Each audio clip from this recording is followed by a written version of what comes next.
sa hangin, tumindig at magsilbing liwanag.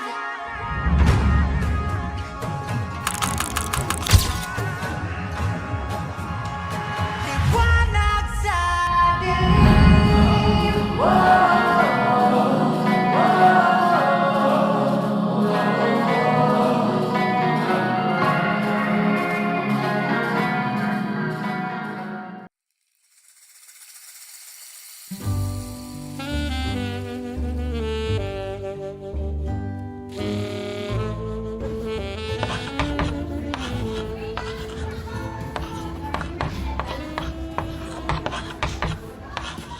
Okay class, para sa inyong huling performance para sa aking subject, magkakaroon ng ating paaralan ng isang film festival at inaasahan ko kayo na makiki-isa tayo dito sa gawain ito dahil dito manggagaling ang 50% ng inyong grade. Ang tema ng ating film festival ay tungkol sa kultura at pag-unlad ng wikang Filipino. Kaya binibigyan ko kayo hanggang sa susunod na Biyernes para ipasa ang inyong films at good luck. Okay?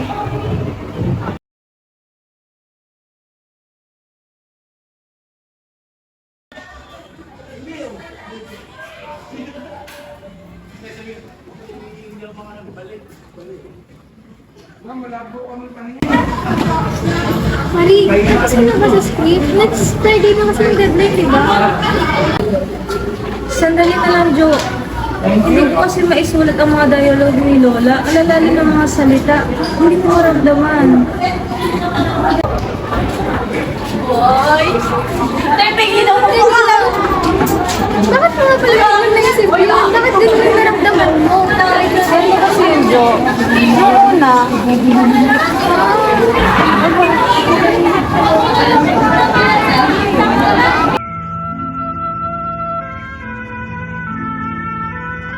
noong bata ako, si Lola Senyang ang nagturo at nagkukwento sa akin ng mga kwento at alamat na Filipino. Siya ang gumabay sa akin sa pag-alam ng mga awit at pagtula.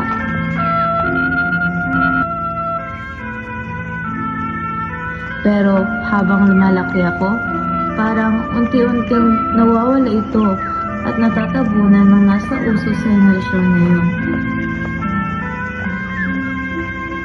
Parang naging sali na lang ako ng kultura. Hindi na ako ang bumubuhay dito.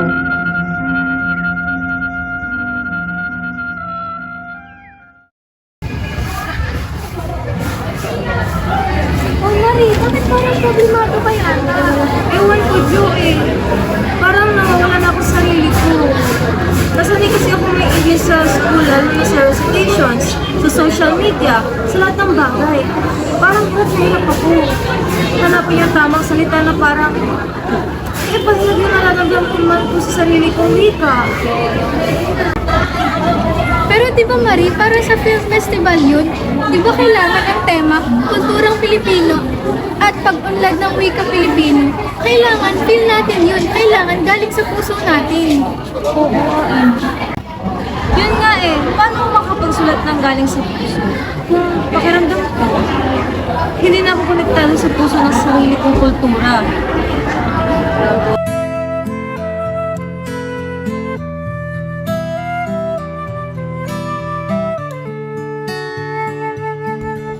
Kailangan kong bumalik sa pinanggalingan ko. Kailangan kong balikan yung simula. Kung saan nagsimula ang lahat ng kwento ni Lola Senya.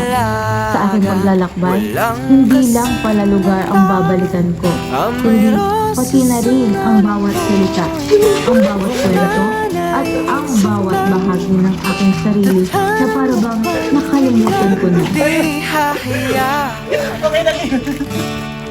mawala. Lola! Mano po? Marie, apo, halika. Hindi mo man sabihin ang nararamdaman mo, pero alam ko ang dinadala mo. Alam ko na kahit mabigat, sa pagbalik mo, may makukuha kang lakas. Opo. Hello, ate! Kamusta ka na? Okay lang naman. Tara na.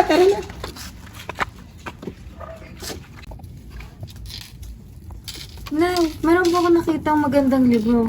At ang lalalim po ng mga salita. Nais ko pong maunawaan ito. Ano pong gagawin ko? Marie, ang wika ay hindi lamang basta salita. Ang wika ay damdamin. Ang wika ay kasaysayan. Ang wika ay kaluluwa ng iisang bansa. Hindi ito namamatay, Marie. Ito ay nag-iiba lamang ng anyo. At ito ay kailangan nating alagaan, mahalin, at gamitin upang hindi natin ito malimutan. Ah, ganun pala yun. Ngayon, nauunawaan ko na. Anak ko. Ganito pala maging Pilipino. Madali lang naman pala eh. Kailangan ko lang naman palang damdamin ito.